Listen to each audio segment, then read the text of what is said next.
To be very clear about what I've been hearing, and I think you've heard from my members, and just to counter a little bit of what the chairman said, these are real concerns that I'm hearing. These are not manufactured. These are people who are coming forward, talking about delays, talking about medicine that's not available for them, talking about how I have this, I shared the story with an individual who did, because of the lack of medicine, skipped doses and was actually hospitalized. Those are very real. And when I hear those kinds of stories, we stand up. That's my job. It's a job of every senator here to stand up and for our constituents, for the people back home who are being hurt, and make sure that their voice is heard. That's what this is about. It's about making sure people's voices are heard.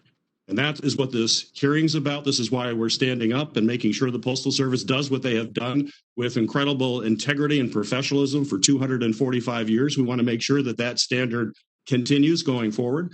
I fully appreciate that the COVID has created significant problems for the Postal Service, but I won't show my chart again. But if you look at the chart, the service was there through a lot of the pandemic. It's just been in the middle of July where you see it dropping off dramatically. The COVID's been with us since March, but we've seen a dramatic drop since mid-July, which is the time when I got all of those communications, and my colleagues have been getting those communications. They're not manufactured. These are real people. Some of them certainly are. So I just want to be clear about that. So, Mr. Postmaster DeJoy, you answered some of our questions today, and I thank you for that. But there's still many, many left that are unanswered. And I think we all look forward to seeing the documents that we have requested so we can do our oversight function, deliver to us in a timely fashion. I appreciate your willingness to do that.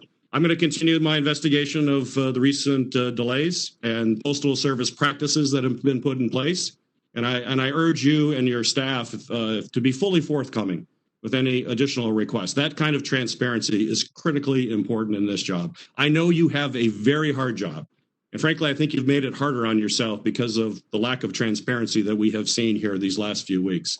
So in the coming weeks, Congress certainly must provide Postal Service with the resources and the oversight that you need to reliably deliver mail for the American people, but not just through this election. We have to make sure we get through the election. We've got to get through the pandemic. And we want to make sure we put the Postal Service on sound financial footing to last for another 245 years and beyond. So thank you again.